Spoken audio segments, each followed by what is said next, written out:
If I could say one thing about dating, it's that first dates are the peak of the relationship. Not marriage, not anniversaries, not having babies. It's the first date.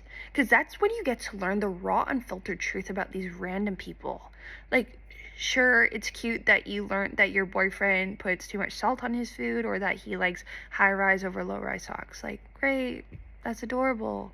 But it's fucking predictable. Because first dates are when you get to look at someone and realize that that person was born on a completely different universe.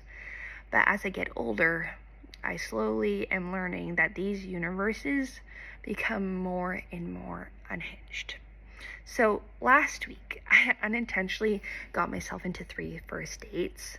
I didn't think it could be that bad, but they didn't go exactly how I imagined. Because, girl, when I say I saw some shit, I really did. So the first man I go meet, we go to a coffee shop, we're getting coffees, whatever. Just keep that in mind. Like, we're not going hiking, we're not rock climbing, it's just coffee. But the man shows up wearing those toe shoes, the ones that look like each toe is gonna wave high at you individually. Like, his feet look like they're about to ask me if I have accepted the earth as my grounding spirit. What even does that mean? So he sits down and then immediately starts mansplaining wellness and fitness stuff to me like he personally discovered it. And then he starts talking about how shoes are a government conspiracy to disconnect us from the Earth's magnetic field. And he's just gripping his latte, looking like he wished it was a kombucha that came straight from a sacred spring in Peru. Meanwhile, I'm sitting there just with my normal shoes, my normal human footwear, asking myself, like, when am I allowed to blink? But then mid-conversation, he pulls out one of those metal, like, hand strength gripping things, and he's just squeezing it like this, like we're in a Rocky montage. I'm just sitting there thinking, like, I need to leave immediately and disaffect my eyes. And I really didn't think things could get worse from here, but they did. They got 10 times worse, because the second date rolls around. And this one starts off normal. We go to a bar. He looks regular at first. I'm hopeful, but the moment he says that he is focusing on himself and his self-improvement, I was like, okay, this sounds positive, but, like, I love growth, I love accountability. But no, because his version of self-improvement is him living in his car, by choice, because he thinks showers are a societal construct. He says bathing daily is a performative act of cleanliness. At that moment, I swear I floated out of my own body when he said that.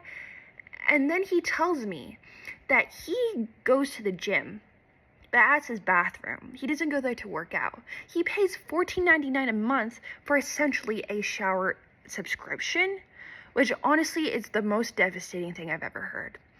And I'm not judging, but when a man proudly tells you he sleeps horizontally in his Honda Civic, that is your time to plan your escape. So by date 2, I'm emotionally dehydrated, my soul is tired, my hope for romance is low. And date 3 messages me, and I'm just like, bro, after this, I'm retiring. But the thing is, this is where stuff starts to actually get interesting. So date 3, I'm honestly expecting, like, the worst. Like, this could be the bottom of the bottom and I'd be okay with it. But this man, he shows up shockingly normal. He picks me up, his car is clean, there's no weird crystals glued onto his dashboard, and there's no Amazon packages in the passenger seat. And he actually takes me somewhere nice, a type of place with actual tablecloth, like not paper. And he asks me questions, he listens, he's making eye contact, like a person who's been inside a building before. And I'm like, okay, like, we might have a win here. But then I start noticing something. He never mentions anything, not once, no stories about work, no stories about his coworkers at work, nothing about, God, my boss is ruining my will to live at work. Just peace, a very chilling but heavenly peace. And it scared me, because what 28-year-old man living in America is that calm, right? So something's like not adding up here. Like, is he retired at 28? Is he a trust fund baby?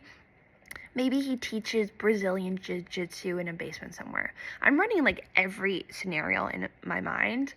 And then finally, I ask what he does, because at this point I'm like, bro, do you have a job? And he says very calmly that he makes money off of being inconvenienced. And I just blink, because I'm like, what did I just hear? So he explains that every year billions of dollars in class action lawsuits are just sitting there, and you can claim payouts from these big companies that messed up, like shipping delays, hidden fees, data leaks, whatever. And he does this through an app called PayMe, which checks which lawsuits that he can qualify for. So this man is basically financially thriving off of being inconvenienced. And the worst part, I can't even be mad about it, because it's the most victimless, stress-free beg I've ever heard in my life. So I downloaded PayMe just to see if he was lying. He wasn't. Because I literally got money from something I didn't even remember being impacted by. So now I'm here reinvalidating my entire existence, because maybe my love of my life is not emotionally unstable barista, but maybe it's someone who profits off of being mildly inconvenienced with elegance and grace.